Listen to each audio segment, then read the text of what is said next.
Adam here from ARB Overland. I'm over 35 kilometers from home, and the only way I'm getting back is to hike through and stealth camp in the Australian bush.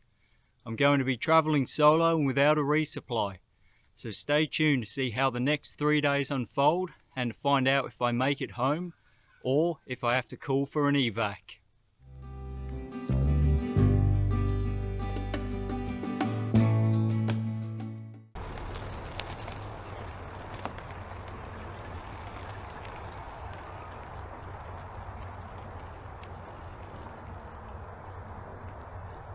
Well, we're on our own now.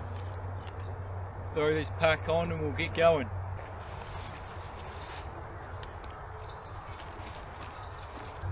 Let's make a move. I'm still hear the cars coming down the highway at the moment, but we won't be hearing them for much longer because we're going to be hiking deeper and deeper into the woods.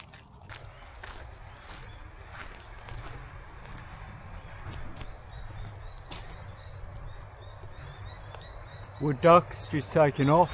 Hopefully there's a few more dams like that along the way, because at some point I am going to have to top my water up.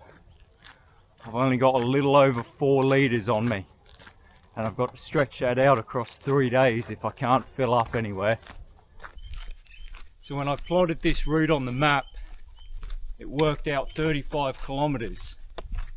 However, that doesn't take into account for any undulations or hills. So I think realistically it's at least 36 kilometers all up. And I've decided to split it up into 3 sections. Today I'm going to be hiking 10 kilometers, tomorrow will be 14, and then on the last day I'll be doing 12.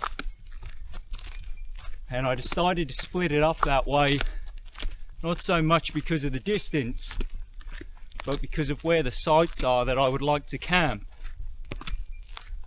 So I don't normally use a set of trekking poles, but I thought for this trip, seeing as my pack weighs a solid 29 kilos, it might be a good idea to bring a set, just to make it a little bit easier on myself to keep my balance, and also for tackling some of the hills that I'm going to face today.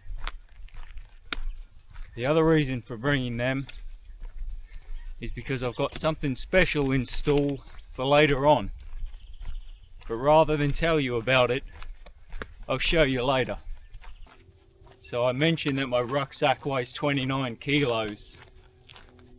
For a bit of perspective, I weigh a little under 65. So I'm carrying the best part of half my body weight. I did read a thing though that if you keep telling someone a lie long enough, they'll believe it. So I'm sort of thinking, if I keep telling myself that my rucksack is ultra light and only weighs 5 kilos, eventually I'll believe it. So although today is the shortest of the 3 days, it also has all the hills. So I don't know whether to say it's going to be the easiest or the hardest day. I'll tell you after day 3, I suppose.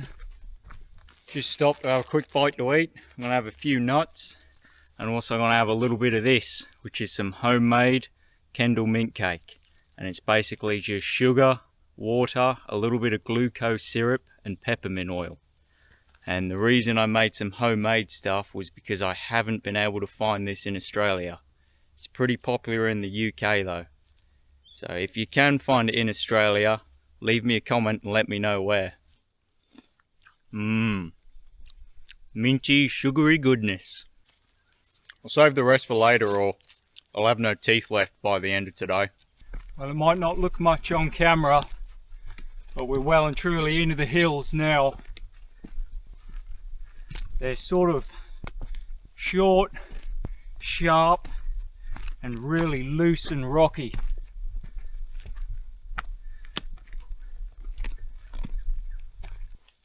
Coming down is a little bit easier.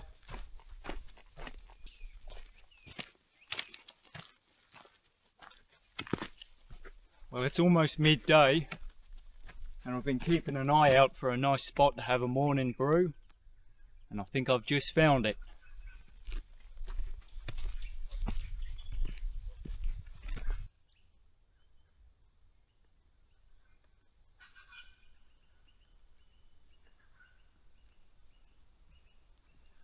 Well, I'll take my pack off, I'll set you guys up on the tripod, and we'll get this brew happening. So for this trip, instead of using my normal Bic lighter, I brought the trusty 1941 Black Crackle Zippo, because I love the smell of Zippo fluid in the morning. So one of the downsides to the Crusader stoves is they have a plastic lid, and I've used it for years and never had any troubles. But today the flame just licked around the side of the pot and it burnt the lid. Darn. I'm gonna do the unthinkable today and have a cup of tea instead of a cup of coffee. Mint cake and tea, the lunch of champions. Well, I finished having some lunch and a cup of tea. I'm all packed up, I've left nothing behind. I'm just gonna throw my rucksack on and then we'll carry on with the walk.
So I've been keeping my eyes open for a certain shaped stick, and I found it just here.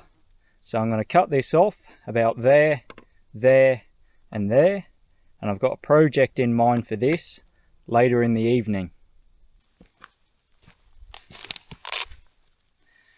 I've got my Victorinox Swiss tool on me, and my philosophy with knives is that they're no good unless they're on your belt, which is why I always carry this on my belt where I can get hold of it quite easily.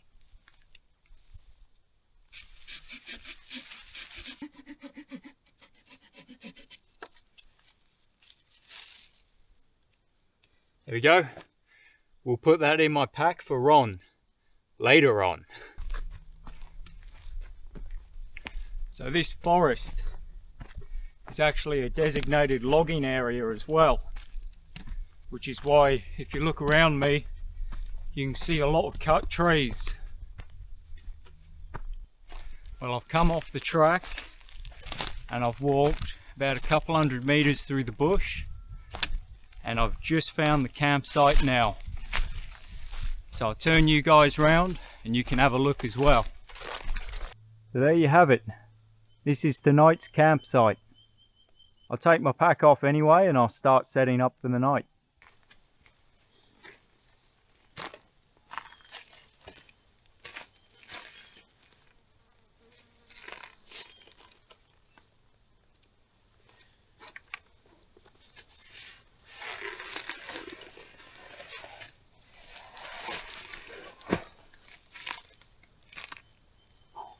I'm glad to get that pack off. Clear some of these leaves and small sticks just so I don't get any holes in my ground sheet.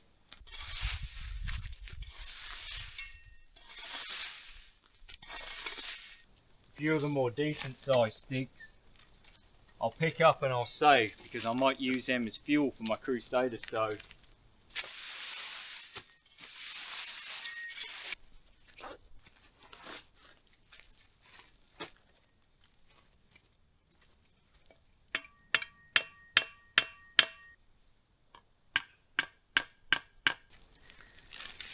So I previously mentioned that I brought the trekking poles because I had something in mind for them later on. Now you're about to see what it is.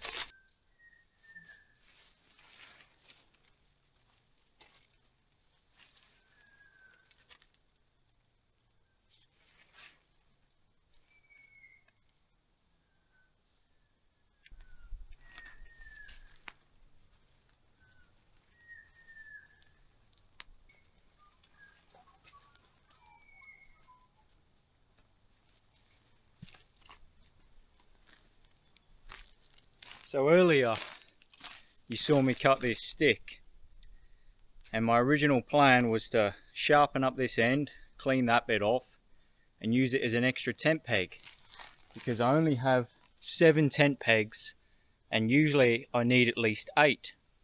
But because I've been able to tie my tarp off to a few logs and things, it's actually been made redundant. But I'll hang on to it. I might sharpen up that end later on because I may want it for tomorrow. Well, I had to turn the camera off for a little bit and move it because where it was in the sun it was getting really hot. But all I've done since is spread out my ground sheet. I've got my sleeping bag, my roll mat, and my bivvy bag out, and I'm just going to work on setting those up ready for the night.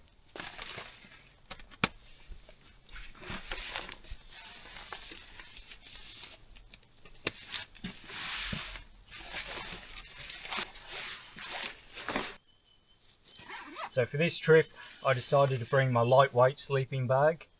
The only downside to it is that it's a left-hand zip and the bivvy bag is a right-hand zip. So unfortunately, when I bought this sleeping bag, I bought it before I got this bivvy bag. Well, my bivvy bag's all set up for the night. So I think the next thing I'm going to work on is going and getting some more water. I've got 1 filtration kit, 1 empty water bottle, and 1 that needs topping up. So let's go and make our way to the dam that I spotted when we were coming into this camp. So I've just come down to the dam that I mentioned earlier, and I just thought I'd show you my water filtration kit a bit quick. So aside from the good old-fashioned water filter bag, I've got the Sawyer squeeze in there. I've got the bag to attach to it. So all you do is you fill this with the dirty water that's in the dam, then you screw this on, hang it upside down, and gravity pulls the water through the filter and it dribbles out into the bottle. So that's all set up, just slowly dripping into the bottle, and I'm getting nice clean water in there. So I'm just going to let that do its thing, keep topping the bag up as necessary, and I'm just going to sit back and enjoy the scenery and also finish off the last little bit of today's Kendal mint cake. Well, I'm back at camp. I've got 2 full bottles of water, and I also filled the squeeze bag up with some dirty water as well, because I'm going to use a little bit of this evening. In actual fact, I'm going to use a bit right now because it's coffee time.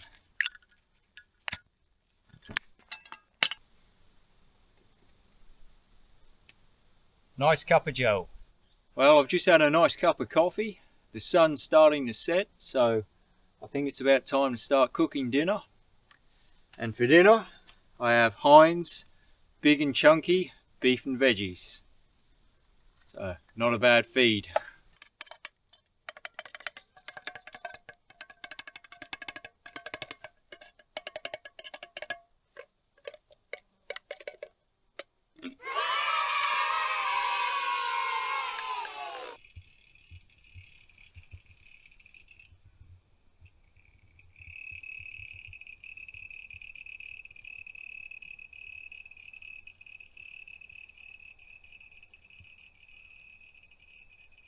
Well, I sure did enjoy dinner, but now it's time to do some dishes, by which I mean a cup and a spoon. So once I got that done, I'm going to brush my teeth, wash my face, and hop in the bivvy bag for the night. Well, I've hopped in the bivvy bag for the night. It's about 10 to 7, which is the earliest I've gone to bed since I don't know when. But I'm going to set the alarm for 5 o'clock. I'll get up nice and early, have a coffee, break camp, and then we'll continue the walk. So I'll turn you guys off and I'll be back with you in the morning. It's 5 o'clock, and although I'm quite cozy here in my bivvy bag, it's time to get up and get moving. See if we can't melt that lid a bit more this morning. Okay, we got a cuppa on. So I've just used the last little bit of my hexamine tablet to light a small fire in my stove. And I've just been burning some of those small sticks that I saved yesterday. I don't really need a big fire, to be honest, but it is nice to have a little something just to take the chill off the air.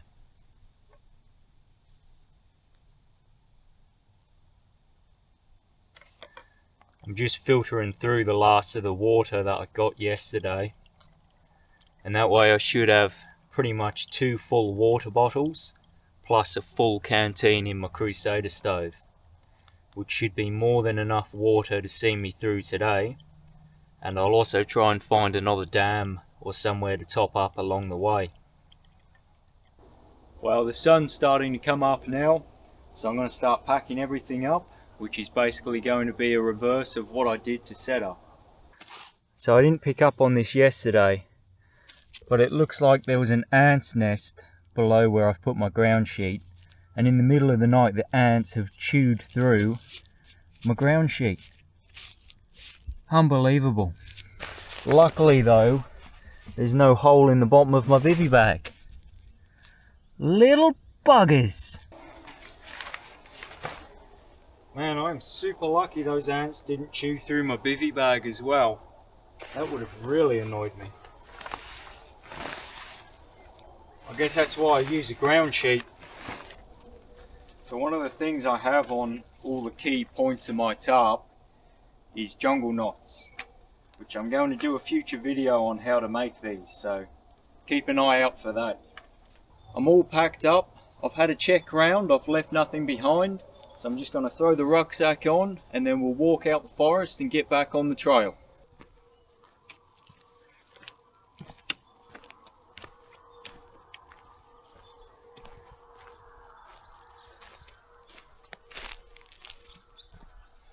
And we're back on the trail. Quite a thing to wake up in the woods, to walk out of it and be greeted by that view.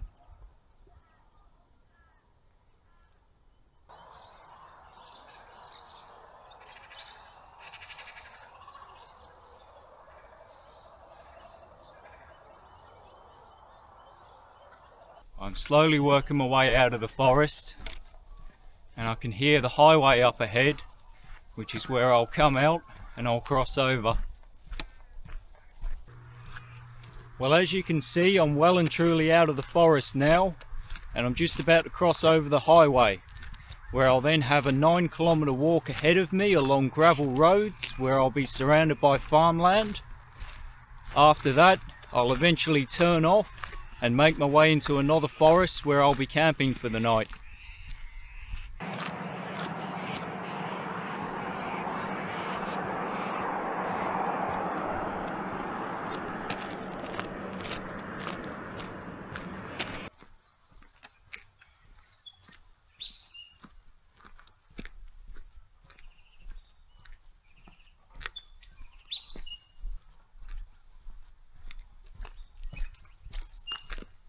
Well, I've just stopped to have a small breather. I'm also going to have a drink, some snacks, and I might even indulge in a little bit of Kendal mint cake. Minty goodness.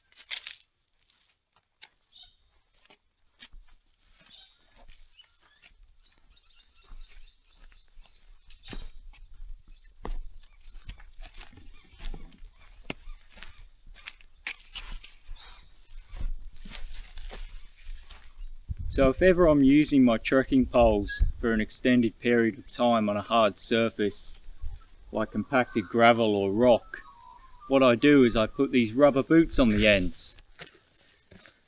And all they do is eliminate the vibrations that come up through the pole.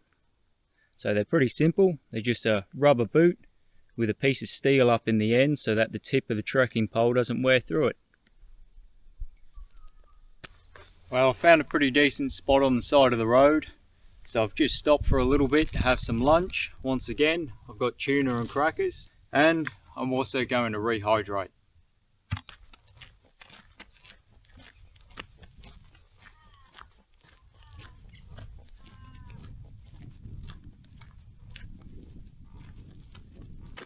Well, I'm just about to come off the gravel roads and start heading into the bush now.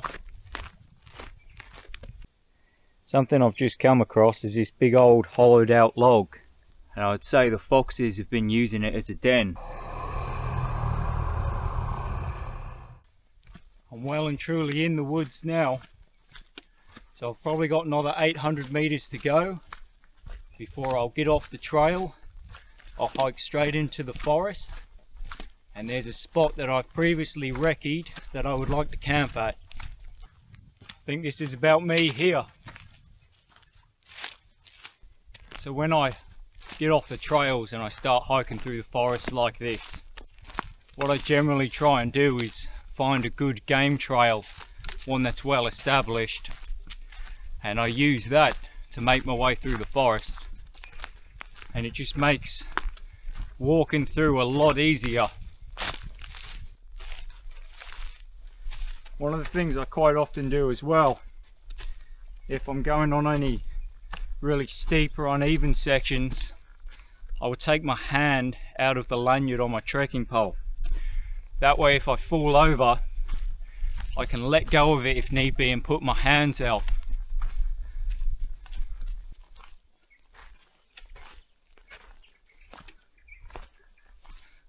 I'll turn you guys round so that you can see why I wanted to camp here for the night.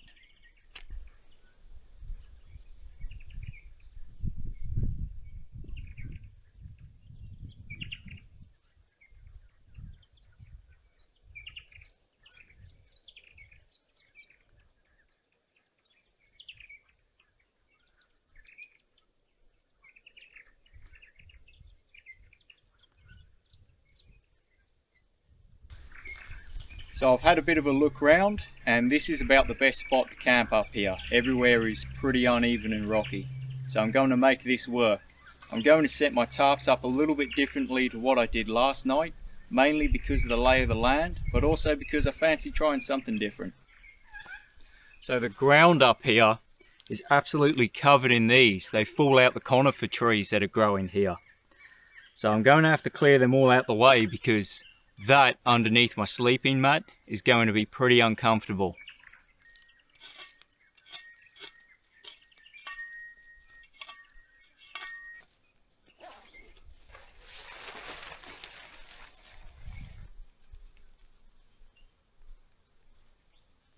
Because of how much rock's here, I'm having to try and find fissures between the rocks to push my tent stakes down into.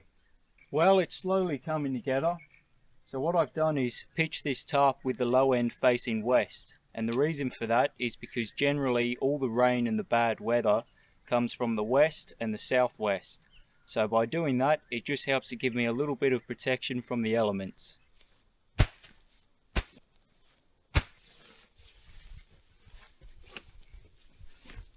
So when I pack my sleeping bag, I always pack it hood first. And that way you can just pull the foot end straight out and into your bivvy bag. Well, now that's all set up, I think I'll get a brew on.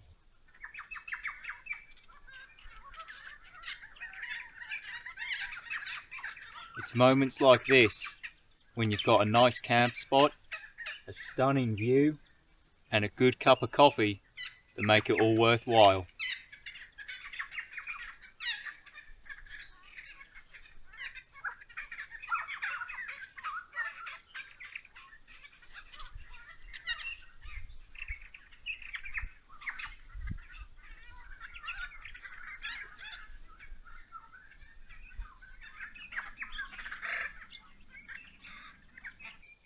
Well, it's not quite 6 o'clock, but I'm getting pretty hungry, so I'm going to start getting some dinner cooking.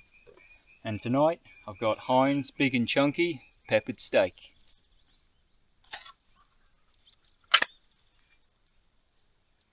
Nelly?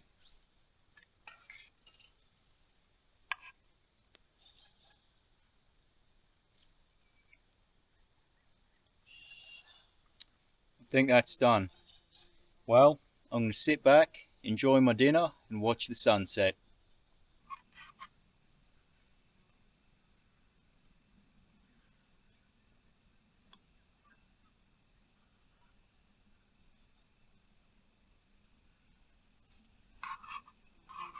So one of the things that I always carry with me on these trips is a personal locator beacon, or PLB for short. So they're to be used in emergencies only, but what you do is you activate it and it sends a distress call, and then they'll send out the emergency services to rescue you. They're pretty basic to use. There is instructions on the back there. For obvious reasons, I can't give you a demonstration.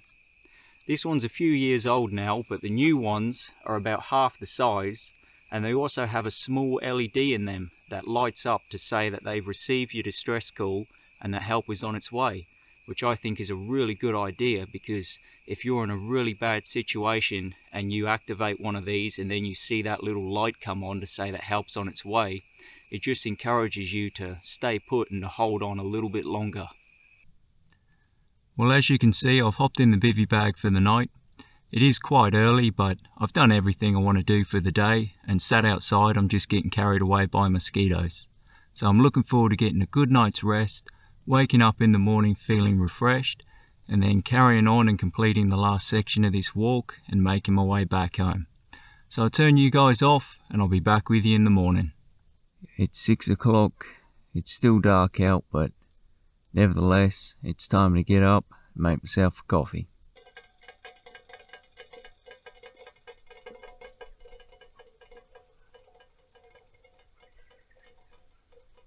A nice cup of coffee, a small fire, and a stunning view. What more could you ask for?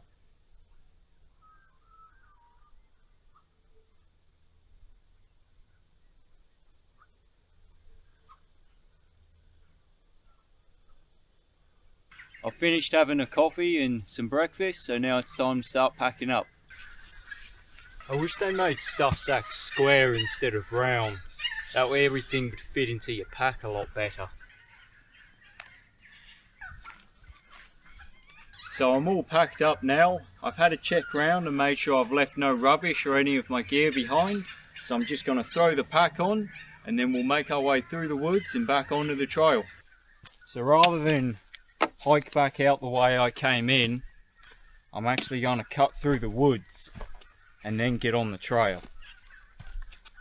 So it'll make it in some ways a little bit more challenging, but it will make the route a little bit shorter, and it's also going to be a lot more scenic.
So I'm back on the track now. I've got a few more kilometers to go before I'll come out the woods, and then I'll be back on gravel roads surrounded by farmland.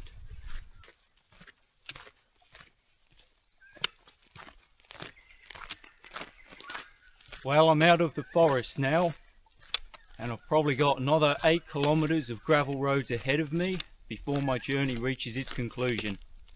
So I'm going to turn the camera off, get a march on, and make my way back home. So after 3 days and over 35 kilometers, I've finally made it home, and I must say I'm really glad to be able to take my pack off and put my feet up. So if you've enjoyed this video, then please like, subscribe, and join the adventure at ARB Overland. Because I love the smell of Zippo fluid in the morning. Darn!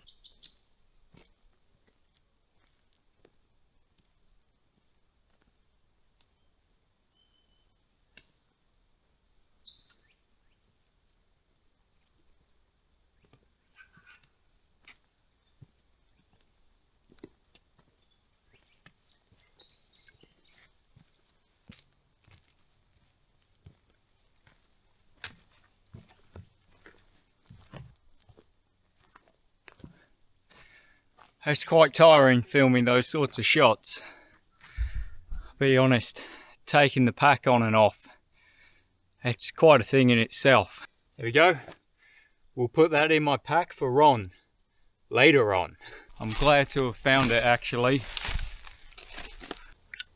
Ooh.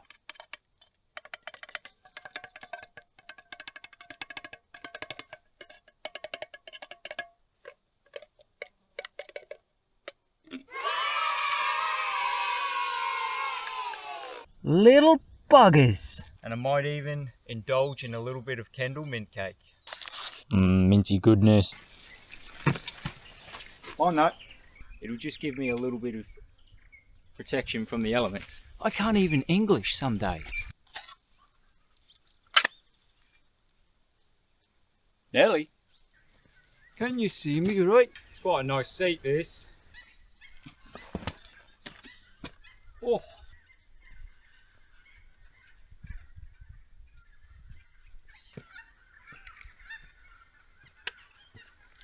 Suppose I better come back. So if you've enjoyed this video, then please like, subscribe, and